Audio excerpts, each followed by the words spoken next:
Hi all. There's a lot of drama in the chess world at the moment. It makes it difficult for me to go over interesting chess games right now. So what's been going on? Why is there this drama and chaos? Is it because we're all in lockdown? Is this the right circumstances that we're not very busy? And I think people like to have some drama, actually, to sort of take their minds off things. Maybe it is a natural kind of fun thing. So especially, Reddit has been all the rage recently, Reddit chess, with all the drama. So it starts off, I mean, you're probably aware of quite a lot of it, but an American grandmaster, Ben Feingold, he went a little bit over the top in his condemnation of Nakamura, kind of coaching the very high-profile Twitch streamers. So I guess Nakamura saw it as a great strategy to boost his Twitch, but as a side effect, he's also boosting chess anyway, because those high-profile streamers are bound to bring a ton of new people into the game, which will benefit everyone. So it doesn't really matter what the reason is that Nakamura's coaching those high-profile Twitchers. It's going to be ultimately good for the popularization of chess, in my view. So that wasn't, I don't think that was really a bad thing. And in fact, I think grandmasters like Ben Feingold, if they want to sort of carve a following in Twitch, it's a brilliant strategy. You got to admit, it's an absolutely brilliant strategy. Try and just give, maybe free coaching to those that really could influence the masses and get more into our game. Our game really is going through a great phase at the moment, and it's been proven that our game is great even in this coronavirus situation of isolation. We can play chess online. It keeps the mind busy. It's good for mental health. People less bored. I've noticed even on Chessworld, it's been hugely boosted recently. A lot of people online, and I feel it's almost like a community service, having Chessworld, for people to sort of take their mind off things. So anyway, so this drama is kind of welcome in a way. He did go a bit too far in sort of condemning these streamers as not being too bright or clever. I don't think so at all. And in fact, I have a game which demonstrates that BoxBox in particular, seems to be one of the most promising at the moment. He's playing pretty serious time controls, much more serious than I play. I usually just play bullet or 3 minute, occasionally 5 minute, but BoxBox is going all the way to playing 10 minutes with 5-second increments. And here he's playing against a very famous streamer, Alexandra Botez, who's been doing brilliant things in the world of Twitch chess, promoting chess to the masses as well. And I should also mention there's other great streamers on Twitch like Chess Bras. There's a whole Twitch chess culture basically to explore. So Twitch is another great growth area of chess. It's not just YouTube. And so people that are strong in both Twitch and YouTube, also they tend to do quite well for promoting their channels anyway. So there's another tip for budding YouTubers, I think. Yeah, try and get good on other social media. So doing the live streaming though, so Alexandra Botez was playing white against BoxBox in this game. And let's have a look. Yeah, let's have a look. So we have e4 from Alexandra, e5 from BoxBox, knight f3, knight c6. So classical development from black, knight f6, d3. This is the kind of classic opening which really teaches about soft spots, particularly f7 and f2. So black's play is very, very classical. It's a pretty solid, stable opening. And BoxBox, by the way, I should really mention, I checked out his Twitch there's a wiki for Twitch celebrities, actually. If you check it out, formerly, I hope this is the right one, formerly known as Flosty, is a partnered League of Legends and Teamfight Tactics live streamer. He also streams Variety. Albert is mostly known for playing Riven, and Albert Zhang, known as BoxBox, is a competitive League of Legends player. He started his career during the League of Legends beta, playing Poppy, and soon changed over to Riven. So Anyway, so if you check out his Twitch profile, he's got over 1 million followers. There's a whole, the Twitch culture is absolutely huge. And it's really kind of an honor, actually, I think, for Twitchers to be playing chess of all games. Chess is really, has got a big history and culture to it.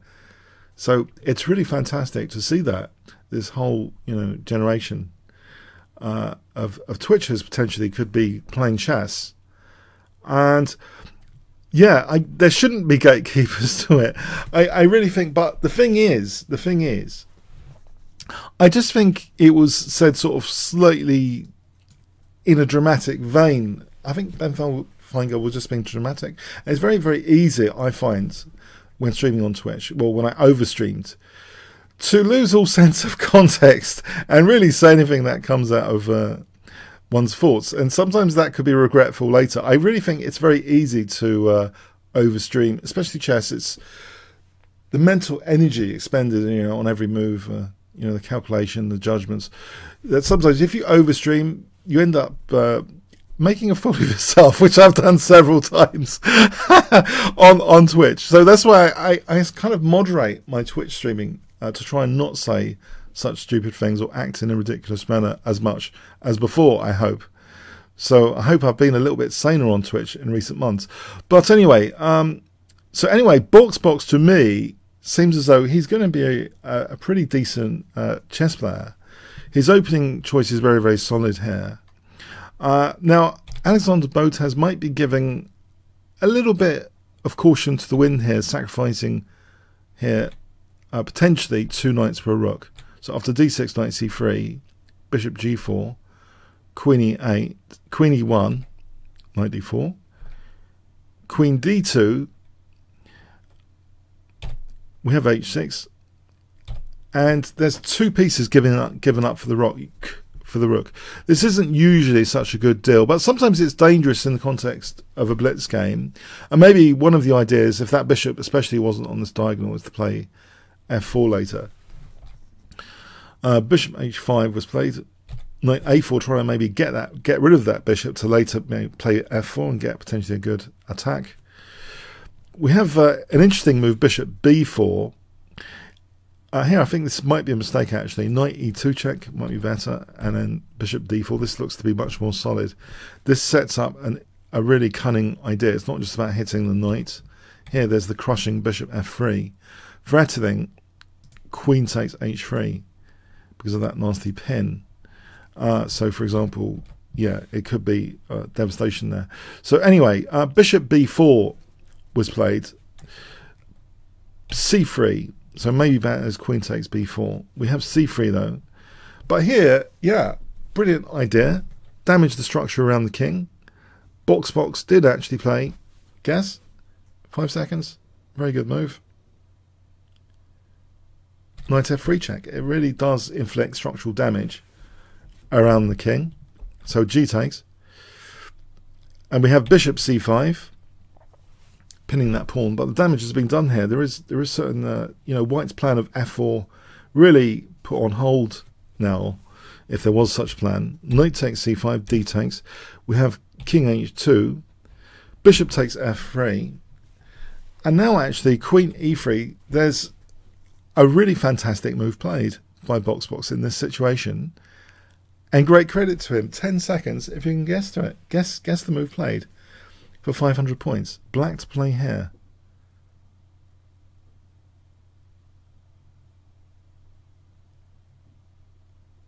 Okay. Knight g4 check. Yeah, it's a brilliant move. It forks the king and queen. It basically compels h takes g. Well, if hg, it wins the queen actually. If king g3, well that was what's played. But if h takes g, queen h4 check is resulting in a mate there. So it's winning the queen. King g1 is not much better. You just take the queen. So king g3 and black won the queen. There is still a bit of work to do here. Bishop takes. We have bishop e2, another good move. So hitting rook and d3. Queen takes d3, so the pawn chain has been undermined. Now we have rook f8. The king goes back, so activating that rook on the f file. Very logical moves. Wanting an exchange of rooks, very logical move. Hitting the rook again, tempo gaining, and also there's h3 behind that. Rook g3, that rook is taken. And now bishop e2, safeguarding a bit the bishop. Now the queen is ready to take some pawns if needed. So queen takes b2 there. A threat against g7, that's parried with this. Very good. Here we have bishop f3, threatening now, unveiling queen takes f2 as a major threat. King g3, defending f2, bishop takes e4. f3, we have queen takes c3, pinning that pawn, another good move. Rook f1, g takes h4, taking out f3 now. e4, and there is the possibility that really nicely defends g7 as well, unveiling a defense there if needed. That wasn't used though. Rook g7, king g3, queen f6, hitting the bishop. Queen g5 check, so that picks up that bishop, very, very good.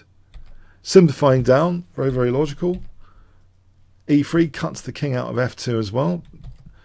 And it's really quite straightforward now to win this with black. So, yep, Botez, very, very good sport. Playing to the checkmate is on the board. And here, checkmate. But, you know, as I say, for the Agadmator video, they're both winners here. They're both really, you know, probably, well, actually, without doubt, inspiring a whole new generation of chess players. I thought I should really comment on this phenomenon that's going on, all this tension and drama in the chess world. But I think people need to lay off Ben Feingold. He coaches tons and tons of people. His video content is vast at the St. Louis Chess Club. A lot of these budding streamers could do a lot worse than check out his content. If anyone knows Ben Feingold, he just, maybe he overstreams, maybe he says things in jest or for drama sometimes. But I think some people just don't get the context of him. If you don't get the fuller context, it's a bit, you can be a bit maybe over harsh on what he said. I don't think he meant any of that stuff. It did sound like for dramatic effect to me. So I don't think he's a gatekeeper. I think the real gatekeepers, I'm going to point them out now, are those wiki people. My wiki Trifon Gavril page, which I did not create, has been taken down and taken down and taken down. Also, even my chessworld.net page, which I did not create, a member at Chessworld created, has been taken down and taken down by Wiki. It's the people at Wiki that are the gatekeepers of Wiki. So no wonder BoxBots resorts to, they've got their own special wiki to bypass that. A brilliant move by the Twitch streamers. Just create your own wiki. And in fact, TSEC has done that as well. Because you know what? Wiki's a bit snobby, you know? If they're only going to feature grandmasters, yeah? Okay, maybe the odd IM. I think that's being a bit snobby. You know, what about those FIDE masters? What about those candidate masters? They should have wiki pages as well. In fact, even the national masters, yes, give them wiki pages as well. I think wiki are the real gatekeepers. I thought I should bring that up. Lay off Ben Feingold, but do put wiki under pressure. Because we can't even go and play over the board chess now, can we? How can we go and get an official title? Yeah?